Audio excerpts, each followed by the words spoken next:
Bonjour téléspectateurs du canal communautaire de Témiscamingue-Kipawa. Je me nomme Danielle Gravel, je suis directrice générale de la municipalité de Kipawa. Il me fait plaisir aujourd'hui de vous présenter un résumé de notre dernière séance ordinaire qui avait lieu le 14 février, joyeux Saint-Valentin. Premièrement, j'aimerais vous dire qu'on a eu, à l'invitation du maire, la directrice générale du Centre de santé et de services sociaux du lac Témiscamingue, Mme Jacinthe Bérubé, nous a rendu visite pour nous donner un peu les orientations de cet établissement pour l'année 2012-2013. Elle nous a aussi présenté un bilan financier en date du 31 mars 2011 qui révélait que le pavillon Témiscamingue-Kipawa, son nouveau nom, avait un déficit de 59 000 $ pour ses activités qu'il appelle principales. Et on avait, en ce qui concerne le pavillon Sainte-Famille qui est à Ville-Marie, lui, il avait un surplus d'opérations de 142 000 $. Il y avait plusieurs autres chiffres, là, mais dans le fond, ce qu'elle nous disait, c'est que le fait d'être fusionné, c'est bon pour les deux établissements parce que les budgets sont combinés. Donc, si, par exemple, à Témiscamingue, il y avait un déficit, bien, celui de Ville-Marie aiderait à combler. Donc, c'est un beau mariage, selon Mme Bérubé. Elle nous disait que la principale raison pour le déficit dans notre pavillon ici à Témiscamingue-Kipawa, c'est l'appel à des agences pour l'embauche d'infirmières et de techniciens parce qu'on est en pénurie. Puis quand on fait appel à ces agences, ça coûte beaucoup plus cher, tandis qu'à Ville-Marie, ils ne vivent pas ce problème-là. Le conseil municipal a fait part de l'importance de conserver le poste d'organisateur communautaire parce qu'on est un petit milieu, on entend dire que c'est possible que le poste ne soit pas renouvelé, puis on insistait que c'est important pour le développement social et communautaire d'avoir ce poste-là en place ici à Témiscamingue et non un poste réparti en deux centres. Le maire, on a aussi demandé pourquoi le guide d'accès qu'on a vu, qu'on a reçu par la poste il y a quelques semaines, a été publié en français seulement. Donc, on demandait pourquoi il avait été publié en une langue. Et on nous a répondu que c'était une décision de l'agence. Le maire trouve important que c'est important de maintenir la communication avec la population. Et Mme Bérubé, même si elle nous quitte dans quelques mois, fera une recommandation que le centre de santé publie un sommaire du rapport annuel qui va sortir probablement à la fin mars. Dans d'autres sujets, dans un autre ordre d'idée, le Conseil a approuvé une commandite de 1 000 $ pour le Kipawa Country Fest qui aura lieu encore cet été.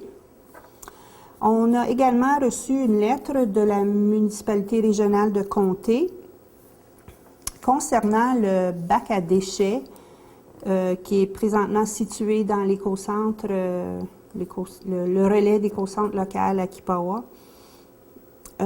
Pour nous confirmer qu'ils vont le sortir de l'écocentre à notre demande. Parce que nous, on trouvait que 2 poids, 2 mesures, tu sais, les gens qui vivent dans les territoires non organisés n'ont pas besoin de faire de la collecte, n'ont pas besoin de trier leur matière résiduelle, tandis que les citoyens de Kipawa doivent trier. Donc, on trouvait que c'était 2 poids, 2 mesures. On avait offert à la MRC de travailler avec eux pour un programme d'éducation. Mais eux ont préféré le statu quo, donc on ne sait pas encore où le bac à déchets va être déménagé. Le Conseil a également reçu une lettre de démission, malheureusement, de notre agent de développement, Claude Brisson. M. Brisson a accepté une position avec la compagnie minière Matamec. Il deviendra coordonnateur régional des relations. Il va être installé ici à Témiscamingue, dans l'ancienne banque de Montréal qui a été achetée par Matamec. En tant que directrice générale, j'ai reçu l'autorisation de procéder à une demande de placement carrière-été pour voir si on peut engager un étudiant pour un projet d'histoire et de développement culturel.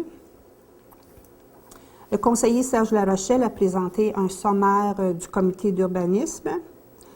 Un des dossiers qui sera travaillé par le comité d'urbanisme, c'est de dresser un inventaire des accès libres au lac. Ils vont faire une visite au printemps pour mettre les plans à jour. Concernant le projet de développement résidentiel sur le chemin du lac, on est toujours en attente d'un rapport de la firme ICOM Stavibel, urbaniste et ingénieur. Donc, on devrait avoir des nouvelles d'ici peu. Le comité a également sélectionné des zones, ils ont ciblé des zones sur le territoire de la municipalité pour par exemple, des terrains de camping, des pistes cyclables. Ça, c'est en vue de la loi sur la forêt qui va être en vigueur en 2013.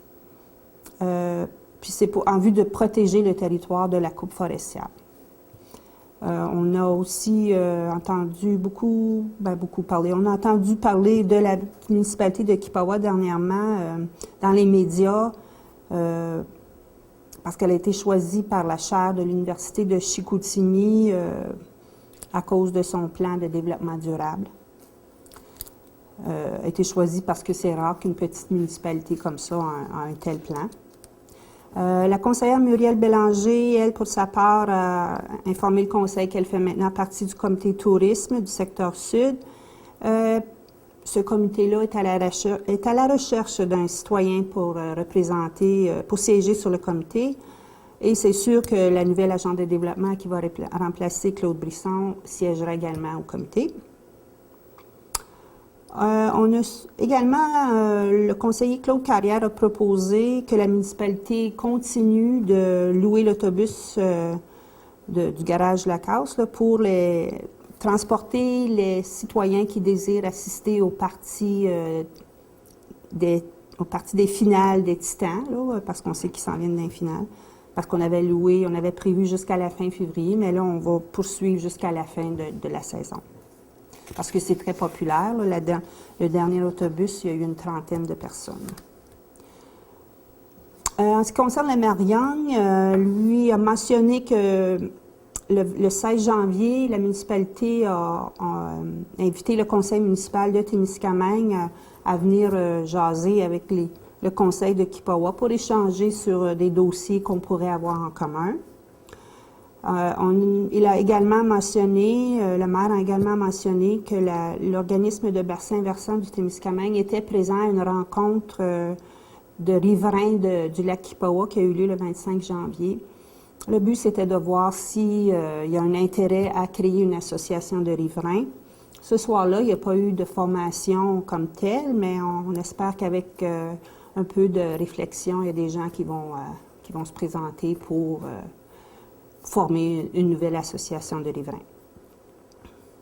Le conseil municipal a également autorisé l'embauche de Patricia Cox, qui est maintenant en fonction depuis le 13 février, qui va agir comme directrice générale adjointe. Et on a également autorisé l'embauche de Nathalie Breton, qui va devenir agent de développement pour la municipalité de Kipawa. Les deux personnes sont embauchées à raison de 28 heures par semaine. Le soir du 14 février, c'était aussi l'Assemblée publique de consultation concernant un règlement modifiant le règlement de zonage. Il n'y a eu aucune question du public. La modification au règlement zonage, c'est simplement pour clarifier les marges de recul pour les terrains riverains. C'est toute une procédure quand on veut changer un règlement de zonage. Il y a des consultations, il y a une première lecture, deuxième lecture, ensuite possibilité de référendum. À date, le processus va bien, puis on pense bien que les changements vont se faire sans référendum.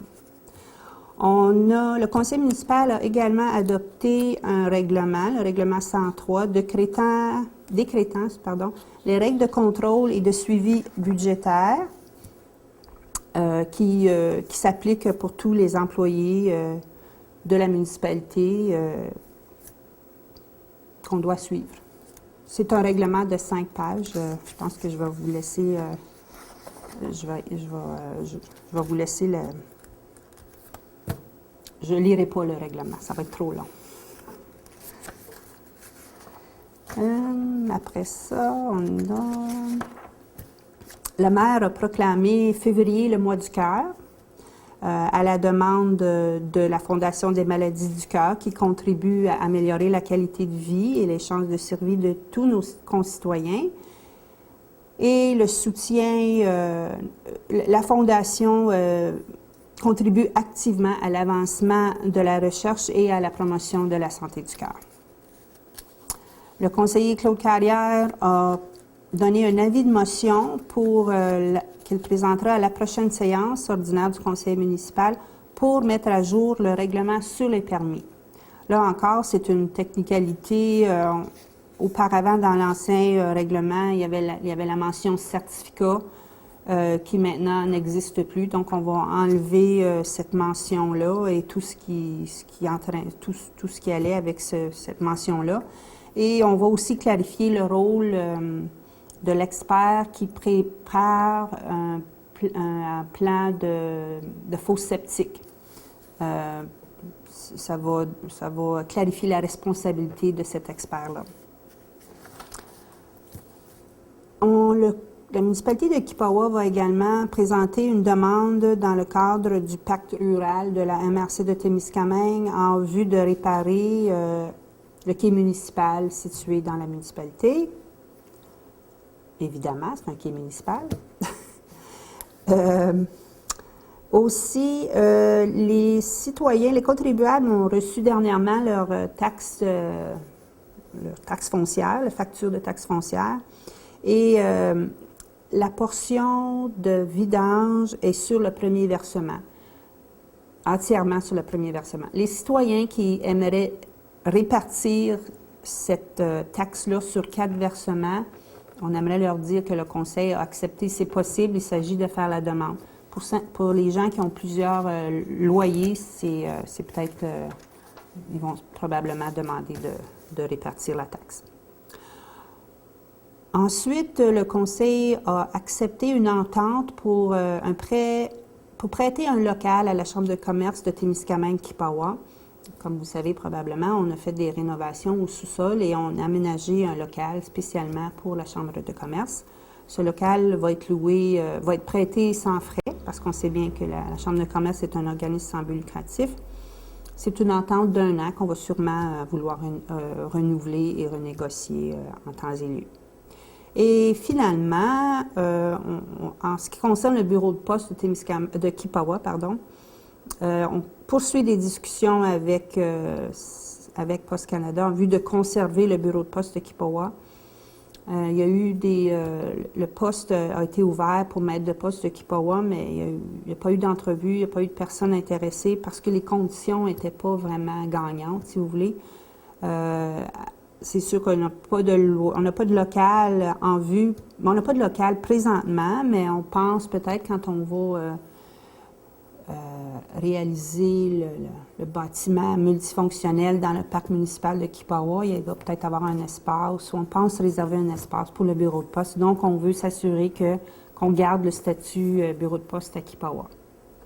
Fait que ça résume la réunion du conseil municipal et merci de votre attention et je vous invite à notre prochaine réunion qui va avoir lieu le 13 mars. À la prochaine!